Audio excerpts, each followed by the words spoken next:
You lived in Israel was it the 50s? 53. 53. And how old were you at the time? How old?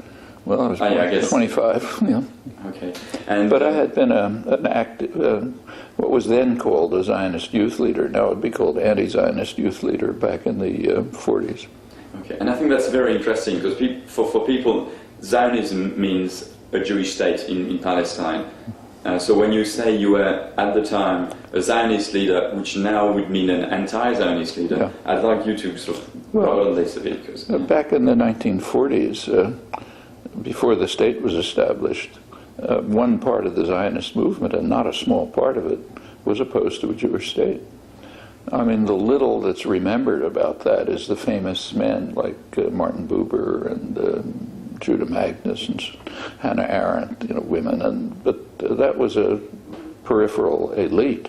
A substantial part of the workers' movement in Israel, then Palestine, was anti-state. Actually, that was the official position of Hashem Eretz Yair, which is like almost half the kibbutz movement. And it was probably 20% or so of the Histadrut, the labor movement. And at least according to the Anglo-American Commission, which did studies at the time, they estimated, if I remember correctly, about a quarter of the population of the Yishuv was opposed to a Jewish state. So being opposed to a Jewish state was part of the Zionist movement. And there was nothing surprising about being a Zionist youth leader who was strongly opposed to a Jewish state and was in favor of Arab-Jewish working-class cooperation to construct a socialist Palestine. Okay, so is that the frame of mind? Because you went to Israel, Palestine in the 50s once the state of Israel had been established. So is that the frame of mind you went to Israel with? Once the state of Israel was established, which was actually a day of mourning among me and my friends, I remember it very well. The only rational position to hold was that it should have the rights of any state in the international system, no more, no less. They're all founded on violence and destruction. I mean, take the United States. It's founded on extermination of the indigenous population, many millions of people, conquest of half of Mexico, in order to try to monopolize cotton and all sorts of things. Try to find a state that isn't found. I mean, states are violent systems. Almost all state borders are the result of violence and repression. But there's an international system that we can say, okay, I'm not going to recognize anybody. I'm opposed to everybody. I'm just not going to act in the world. Well, okay, you can live on a mountaintop in Montana and grow your own food if you like, but if you want to function in the world, even as a dissident or as a protester or something, you have to recognize its reality. Okay. Part of the reality is there's an international system, which I don't like, but it's there, and Israel since '48 is part of it. Okay. So my question about, you recently declared during an interview with Israeli TV that, and I'll quote now, in fact, I do not regard myself as a critic of Israel, I regard myself as a supporter of Israel. And for people, again, that don't dig further, this could mean I am a supporter of a Jewish state, a colonizing state, and so could you also sort of explain what you meant? It could mean that to people who pick up tidbits on the internet and don't bother even to listen, let alone to read, because they just listen to the interview, which incidentally was an interview for an Israeli audience. What it says is, the context was a dichotomy that is standard in Israeli culture. Either you support Israel or you want Israel's destruction. And what I said is, the people who call themselves supporters of Israel are in fact supporters of Israel's moral degeneration and ultimately destruction. If you're a real supporter of Israel, meaning you want its people to be able to live a decent life, then you would be in favor of Israel meeting its international obligations, eliminating its internal repression, keeping to international law, and so on. That would really be support for Israel. And in that sense, yeah, I'm a supporter of Israel. Okay, so to clarify, you're a supporter of Israel, but you'd like Israel... I'm a supporter of Israel in the same sense I'm a supporter of the United States, okay, or of England, or of France, or anyone else. I think circumstances should be... I'm in favor of circumstances which will allow their populations to live decent, honorable lives. And that would mean meeting a variety of conditions, for different states, such as observing international law, eliminating domestic repression, and so on. Okay, so obviously when you talk about the citizens of Israel, you also include the Israeli Palestinians being able to live normal life. That's a crucial part of it. Okay. I mean, if they meet their international obligations, they'll return to their borders. Mm. And if they deal with internal repression, there's plenty of problems there. So I say the same about the United States. The people in the United States, if you're a supporter of the people of the United States, and I don't know what other sense there is to support the United States, you'll want it to withdraw, put an end to aggression, put an end to subversion, virtually eliminate the military budget, deal with vicious internal repression. I don't have to go into the details of how, say, the African American population is treated, same with it.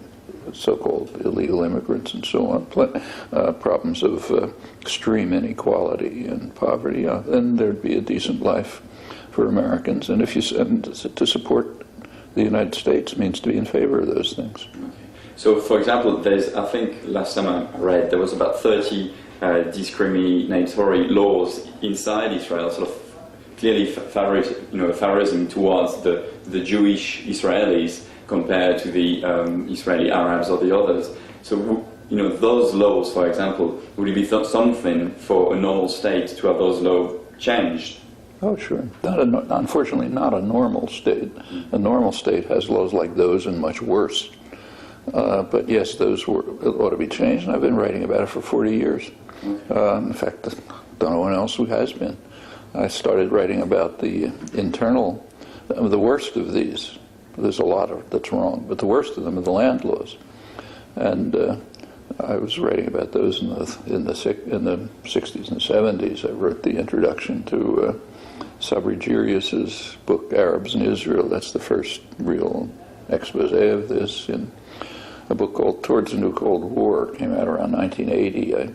I gave a pretty detailed analysis of the set of administrative and legal practices that effectively banned Palestinian citizens of Israel from about 90% of the land. I think that was the first time that was done. Later, in recent work, I've written about the interesting changes that are taking place. There is, at last, pressure inside Israel within the mainstream civil rights movement. ACRI, the Civil Rights Association, brought cases to the courts to try to terminate those laws, and some interesting developments have taken place. I could describe them, but sure, and the same with other discriminatory laws. Okay. So you bring us, I guess, if you say you are a supporter of Israel because the reality is Israel exists. No, it's not. I'm a supporter of Israel in the sense in which I'm a supporter of every other country in the world. I think we should be in favor of circumstances that permit its populations to live decent, honorable lives, satisfying lives. And we should recognize that in a state system, which I don't like but exists, the states should have the same rights as other states. Okay. Yeah, but my question was about now if we take this to the one state, two states solution. That's a different question. Okay. I've always been first of all, the term one state solution is very misleading. There's just two different societies there. So one state, if you're serious, means a binational state. I was in support of a binational state in the 1940s, as I said, a binational state based on Arab-Jewish working-class cooperation. I've remained so without change. From roughly 67 through 75, I wrote about this pretty extensively, because at that time, it was actually feasible to introduce steps towards a binational state. In fact, some proposals like that were even made by Israeli intelligence. That was a period when Israel controlled the region. Palestinian nationalism had not yet been kind of crystallized as a well-formulated position or entered the international agenda, Israel could have moved at that time towards a federal arrangement which would have granted a substantial degree of autonomy to the occupied territories as they were asking, and the notables, not, and as it was a feasible move, and that could have been a significant step towards a true binational settlement. And I wrote about it. It was total anathema. It was bitterly denounced, condemned, hated on all sides. Because it was feasible. That's crucial. It became popular in the late 90s when it's totally unfeasible. And then you can write about it in the New York Times and New York Review of Books, and they all like it. Because it can quickly be interpreted as undermining a two-state settlement, that is, as supporting U.S.-Israeli policy. So therefore it became popular. But when it was feasible, it was anathema. In 1975, the situation changed, roughly then. Palestinian nationalism did become an organized force, to the point where by 1976, the U.S. had to veto Security Council resolution calling for a two-state settlement, and on through the rest of the history, which I won't run through. But from that point on, an immediate call for a binational federation moving on to a binational state was not implementable.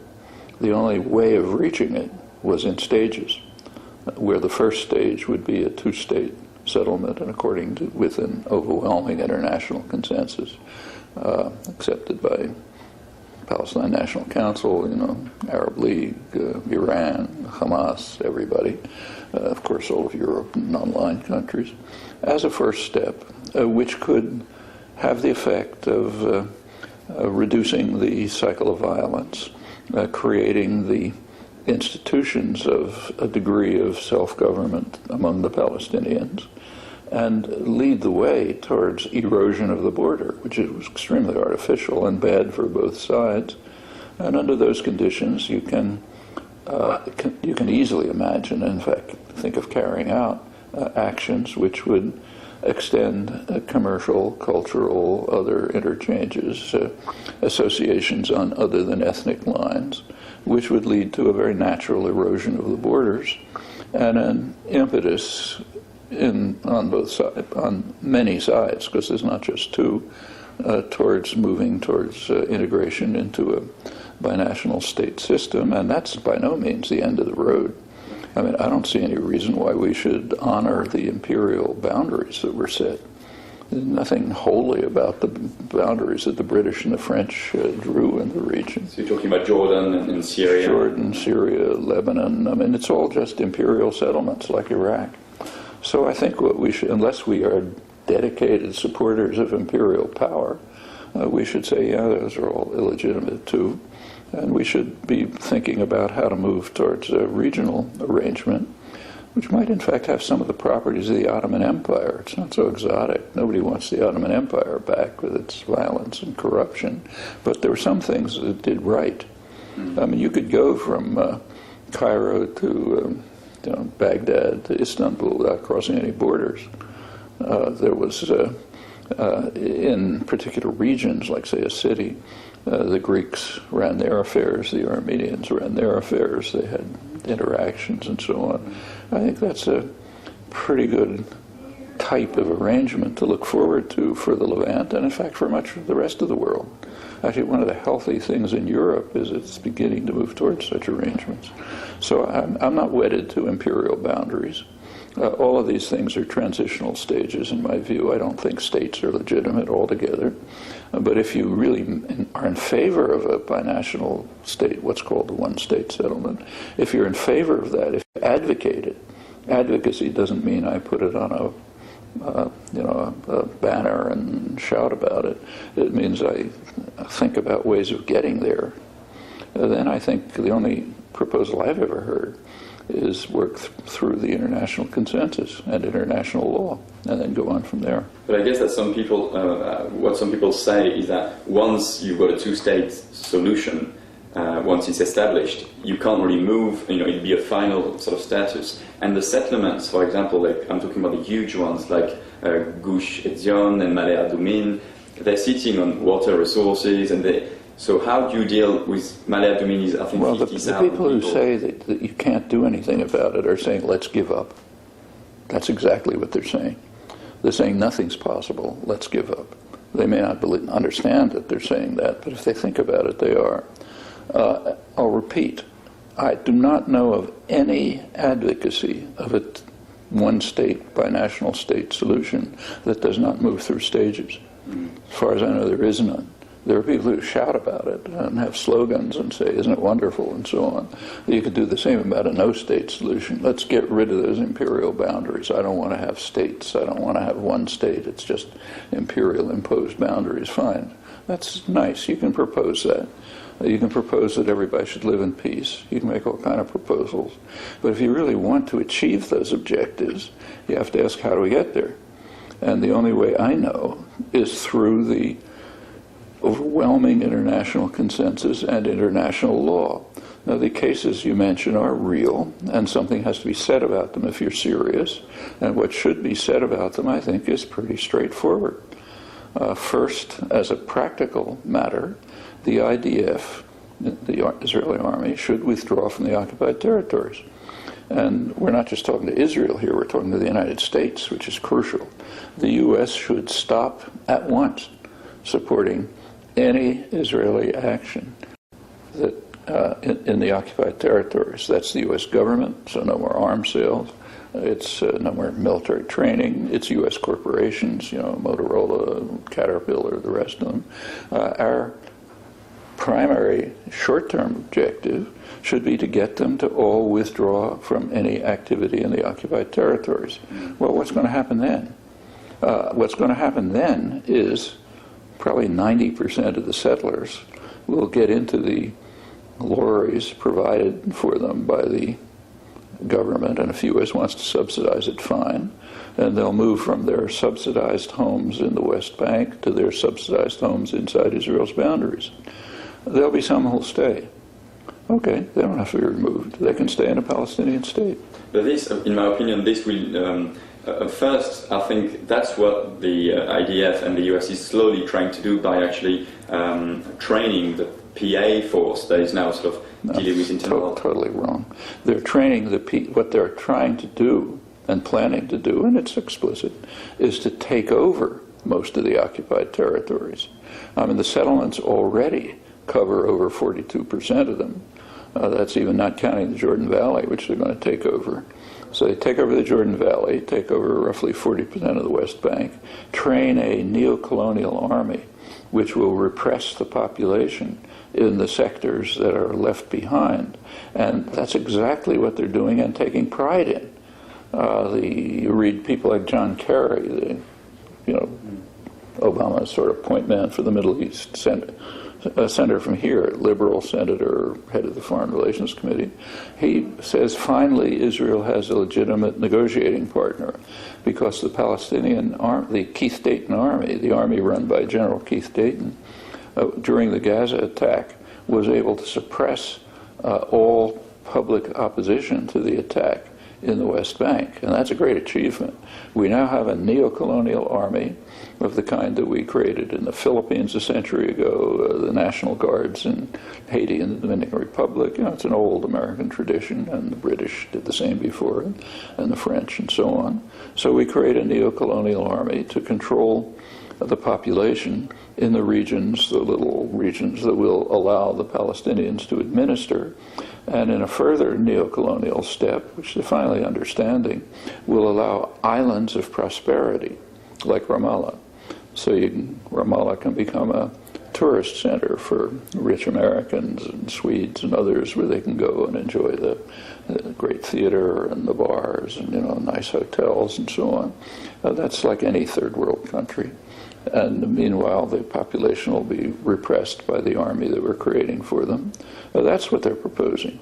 And if we don't like that, maybe somebody likes that. Okay, I don't have to talk to them. If they don't like that, then they'll be calling for a two-state settlement, which will withdraw the IDF from the territories. In fact, that'll be the first step. Yeah, but the two-state solution will clearly keep the big settlements. So I guess we don't keep anything. If first of all, a preliminary to a two-state, there are many preliminaries, but one preliminary is withdrawing the IDF and withdrawing any U.S. support for either the IDF or the corporations that are operating in the settlements or any of the products of the settlements or anything else. Withdraw all that. After that, there'll be no real barrier to the international consensus. So there can be a two-state settlement. And then what happens to the people there is up to them. I think it's very likely that what will happen is exactly what I described. The overwhelming majority of them, who are economic settlers, will go back to Israel. But I mean, Israel is clearly. I mean, if you listen to all the state, like to all the prime minister, Israel is a colonial state, and so how would you? And the settlement enterprise is clearly one of the arm of Israel. So how do you? And how do you make sure the settlements... Exactly. They never leave the settlements, in my opinion. If they want to stay there, they can be part of a Palestinian state, but it's not up to you and it's not up to me, and I don't care. I mean, if the people in Ma'ale Adumim want to live in a Palestinian state, it's up to them. My guess is they won't. They're subsidized to stay there. If the subsidy is withdrawn, and they have to face the fact that they're not the rulers of the land, the lords of the land, as they're called in Israel, they're going to go back to Palestine, to Israel. But how do you make sure? How do you make sure that? I mean, at the moment, it looks like the settlement enterprise is going to just get bigger and bigger. Because we're paying for it. Okay, but how do you stop paying for it? Stop paying for it. Stop supporting it. Stop subsidizing it. Stop allowing the IDF to remain in the territories, and Israel will then have two choices. One choice is to follow U.S. orders. Another choice is basically suicide. Okay, that's up to them. If they decide to violate U.S. orders, they're alone in the world. They have no protection. And in fact, in the past, if you look, they have always followed U.S. orders for a very good reason. They need it. So the basic problem is here and in Europe, which trails along like cowards after the United States. So the United States and Europe, yeah, that's the problem. If they're willing to take the step of terminating the occupation, compelling the IDF to withdraw, putting an end to any of their support for the occupation activities, Israel has those choices. I think it's overwhelmingly clear that the government will go along with the orders. At that point, there are possibilities. There could be a military coup. Like there could be a military coup in Israel if the army said, I'm not going to follow orders. Okay, in that case, Israel's just a pariah state, which will lose all of its support and will probably disappear. So the other possibility is the army will go along. The settlers will then have a choice, and they can make whatever choice they like. My guess is their choice will be to leave their subsidized homes in the area where they're lords of the land and go back to subsidized homes in Israel. But it looks like there's no political will from the U.S. to actually give Israel orders. So yeah, therefore if we're serious about a two-state or a one-state or a no-state solution, we'll be trying to change U.S. policy and European policy. And that's, I guess, an internal struggle in the U.S. and Europe. In Europe, okay. Yeah, sure. It's, you can't change U.S. and European policy by talking about Israeli crimes. In fact, that detracts from it. What I think, in a way, is that what you're saying now is what people, like supporters, let's call it, for the one-state or binational state solution, are saying that actually it's already one state now because there's and the struggle is internal. See, that's a logical error. People are saying that on all sides. And it's just a plain logical error. The way the issue is formulated now by a lot of the solidarity movement, by Israel, by international observers, is that there are two options. Either you accept the international consensus in the which would have to be in the manner I described, first getting rid of the IDF and so on. So either you do that or else it's one state and you have a civil rights anti-apartheid struggle. Those aren't the two options. There's a third option, namely what Israel and the United States are in fact doing. That's the third option. What they're in fact doing is what I just described. Taking over, by now it's over 42% of the territories, making sure they control the Jordan Valley, imprisoning the rest, setting up a standard neo-colonial pattern and whatever segments are left to the Palestinians. No civil rights struggle, no demographic problem, as it's called for Israel, no Arabs in a Jewish state. If you don't look at the realistic option, of course you're not going to make a sensible proposal. And I guess, again, some people actually, if you look at the facts on the ground, again, the two-state solution looks very difficult, and people that have lived there and sort of were pro two-state solution are now saying, how do you work out the huge bypass road? How do you work out the settlements? How do you work out the water resources? Exactly the way I just described. I mean, I don't know how many times I have to repeat it. I have it in print 1,000 times. You do it. The first step is to stop supporting the IDF present in the occupied territories. If people can't agree with that, I really have nothing to talk to them about. I mean, if supporters of a one-state settlement say, yeah, I want to keep the IDF there, okay, we're not talking anymore. So the first step ought to be to end all actions that are helping the IDF stay in the occupied territories. And there are many such actions, right here and in Europe. So put an end to them. Put an end to support for the corporate system that is participating in the occupation. Put an end to any support for the settlements, like buying their products or anything like that. Put an end to all of that. At that point, things will go the way I described. Israel will have, to repeat, Israel will have the choice of accepting the orders of the United States and its European subsidiary, or defying them. It's never defied them in the past, for good reasons, because if it does defy them, it's lost. If it does decide to defy them, to adhere to them, then comes the question as to whether there'll be a military coup. If there isn't, we continue. If there is, see, even where Israel's really in bad trouble in that case. But I suspect that what will happen is what usually happens. The leaders of the state will recognize the political, economic realities, the strategic realities, and follow the orders of the master, call for withdrawal, and start implementing it. Then comes the question about what the people in the settlements do, and I've already said it. I think it doesn't matter. I mean, it's up to them. But what I think is very likely is that they will move from their subsidized homes in the place where they are lords of the land to subsidized homes in Israel. Some will remain.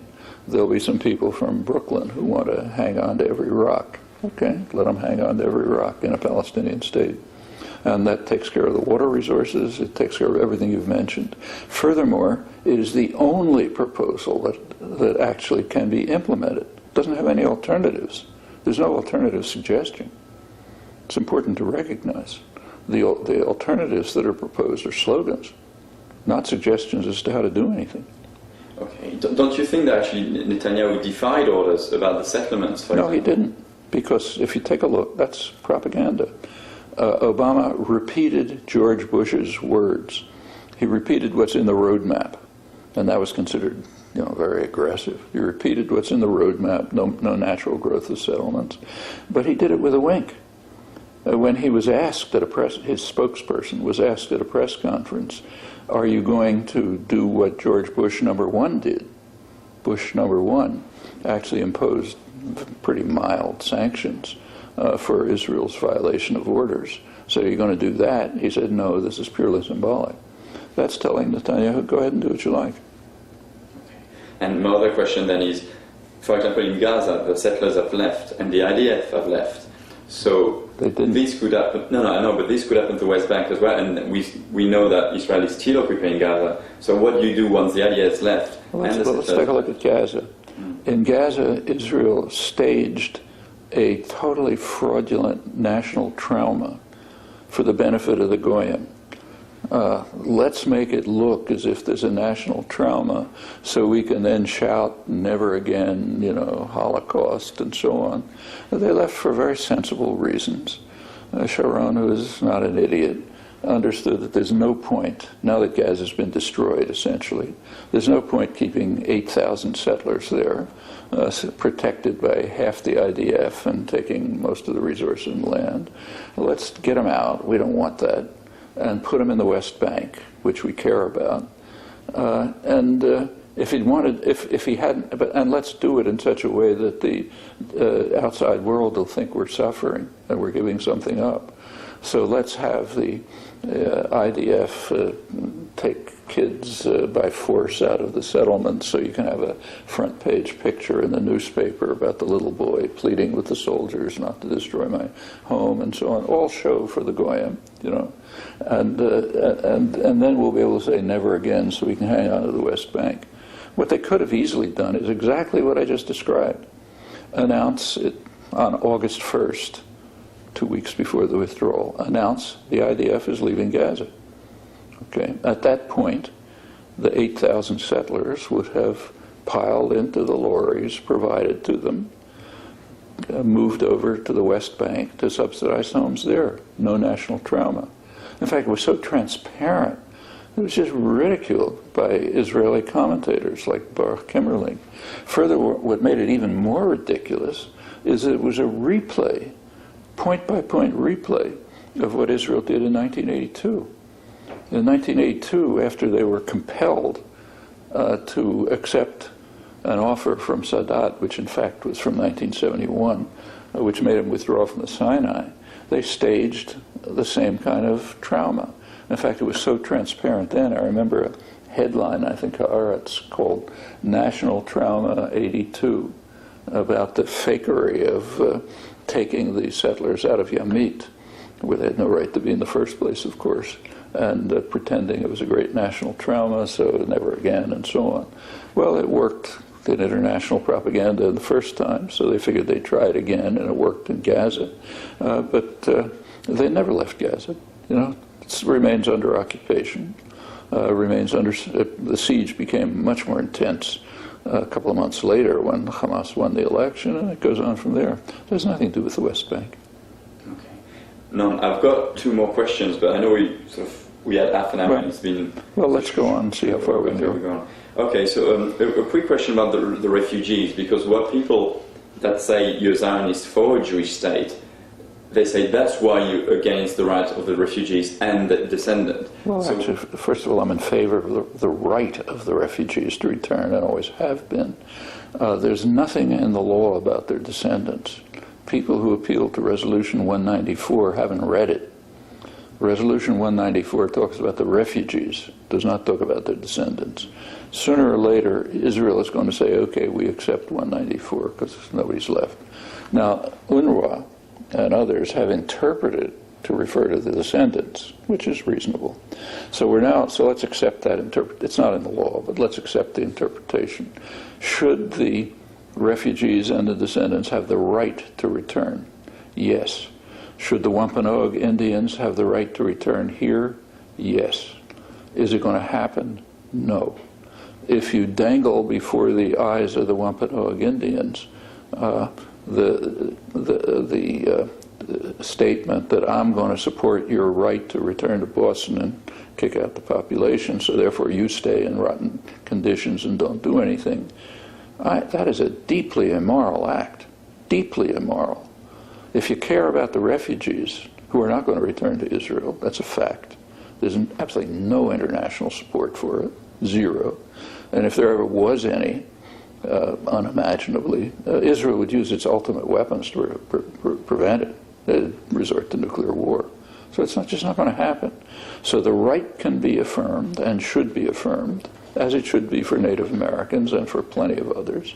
There should be efforts to ameliorate the very ugly conditions of the refugees, as Wally Jumblatt just pushed through the Lebanese parliament. It's a good step, finally. So now they have at least a limited right to work. We should all be in favor of that.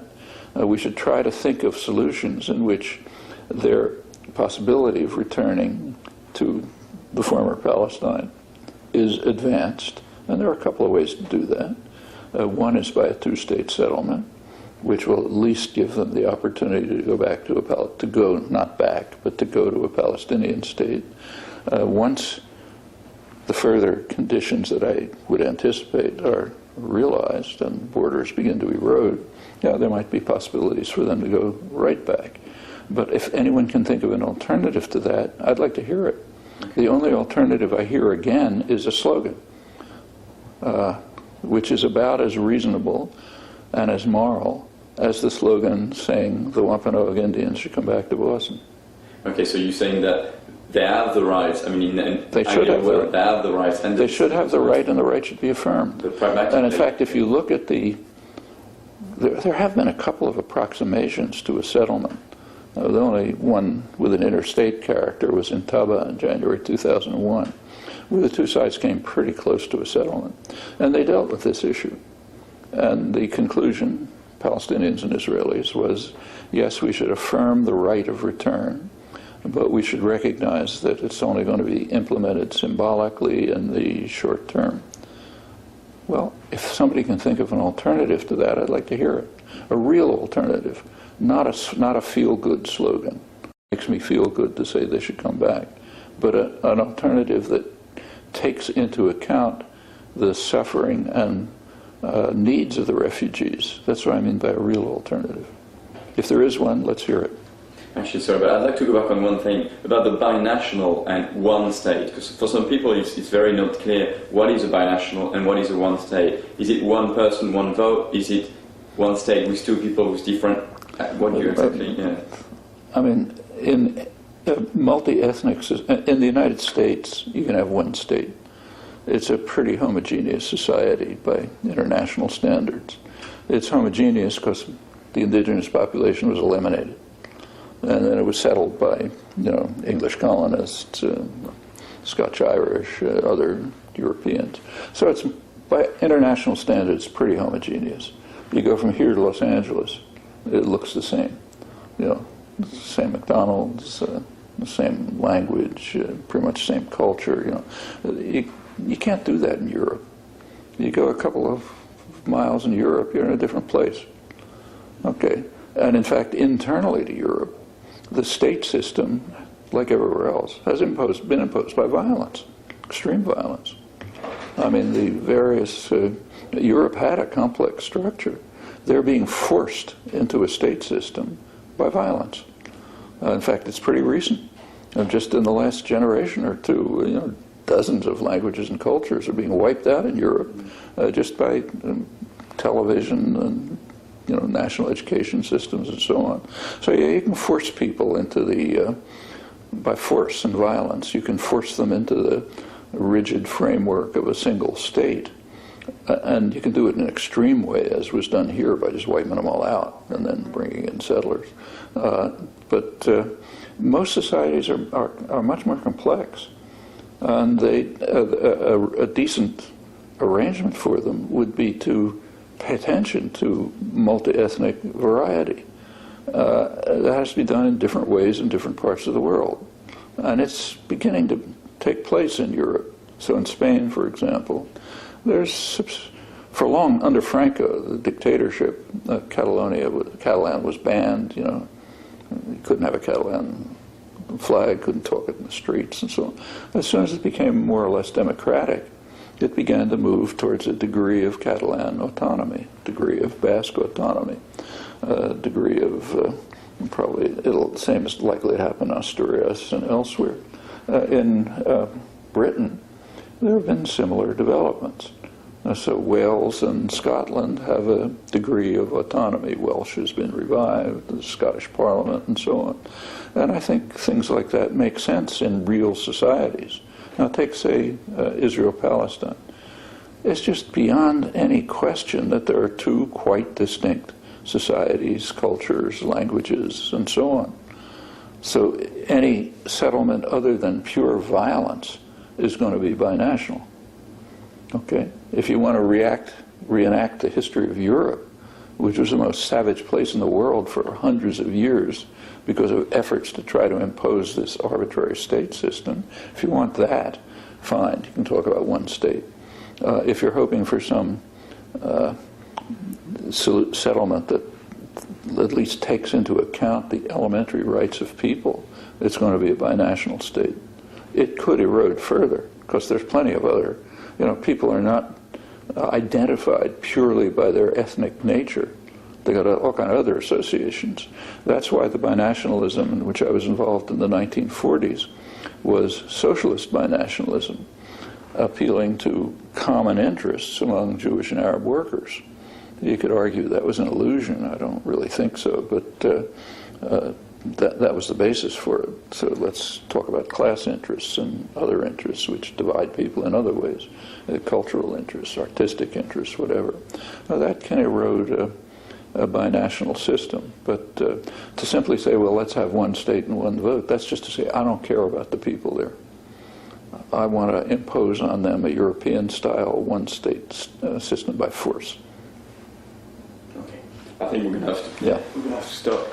I had one more question. So, if I can come back at 5, I guess. Yeah, we can do it at 5. That'd be a question. Okay. Okay. So I'll just come to my question about the BDS movement, because that's where a lot of criticism about your position in Palestine is coming from. The last sort of 3 paragraphs of the call for BDS pretty much says, we, representatives of the Palestinian civil society, call upon international civil society organizations and people of conscience all over the world to impose broad boycotts and implement divestment initiatives against Israel, similar to those applied to South Africa and the apartheid area. We appeal to you to pressure your respective states to impose embargoes and sanctions against Israel. We also invite conscientious Israelis to support this call for the sake of justice and genuine peace. Then there's 3 steps. Is ending the occupation and colonization of Arab lands and dismantling the wall, recognizing the fundamental rights of the Arab Palestinian citizens of Israel to full equality, and respecting, protecting and promoting the rights of Palestinian refugees to return to their homes and property as stipulated in UN Resolution 194. When you read this, it sounds like a call for, a self-determination on the part of the Palestinian people. And destruction of Israel. Okay. Yeah. So anyway, what do you... furthermore, the hypocrisy rises to heaven. I mean, yes, all of these are the right things to do. It's 100 times worse in the United States, or in England, or in any other country you talk about. Why not boycott? Why not call for that in the United States? But I think that's a call from the Palestinian people, and if it's not a call from the Palestinian people, it's a call from groups who call themselves the Palestinian people. I've never seen in fact, it's been hard enough to try to get the Palestinian people to boycott settlement produce.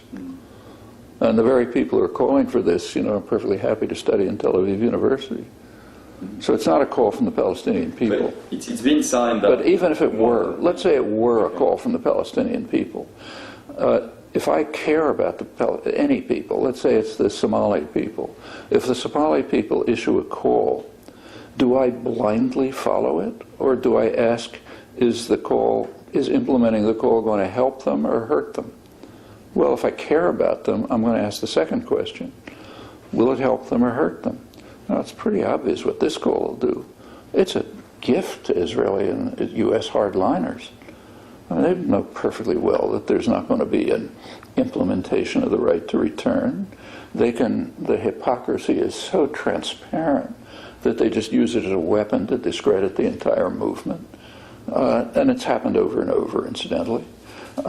So yes, if you want to put that, if you really hate the Palestinians, it's a good step, because it's going to harm them, predictably. And in fact, it's already happened. I can give you examples if you like. Actually, long before this movement was started, organized, I was involved in BDS activities, some of them the right kind, which could be helpful. Some of them, which I just got into for reasons of solidarity, for the wrong kind. So, for example, there was one here, right where we are, Harvard and M.I.T., in 2002, after Jenin. That's, before the BDS movement, this one got organized. And it was a pretty good statement. I thought it had just the right things. But the people who put it together insisted on 3 words, which I thought were a mistake. The words were to the universities, and divest from Israel. Now, there's a reason why that's a mistake, because of the hypocrisy. Why not divest from the United States? First of all, every Israeli crime traces back to the United States, and that's a fragment of U.S. crimes. I mean, they're much worse. People say, I've read, well, Israeli universities don't condemn the occupation. Did Harvard and M.I.T. condemn the invasion of Vietnam? No, they took part in it. They not only didn't condemn it, they directly took part in it. Did anybody call for boycotting them? Are they calling for boycotting them now? And remember, their support for U.S. support for Israel, which is decisive, is a fraction of U.S. crimes. Now, we can say the same about England and France and on and on. So those particular words could be attacked and were attacked as pure anti-Semitism. Unfortunately, that was with justice. So the president of Harvard immediately picked on them and made an impassioned speech saying, we've got to worry about anti-Semitism at Harvard. Okay, for the next couple of months, the only issue around here was anti-Semitism at Harvard, which doesn't exist.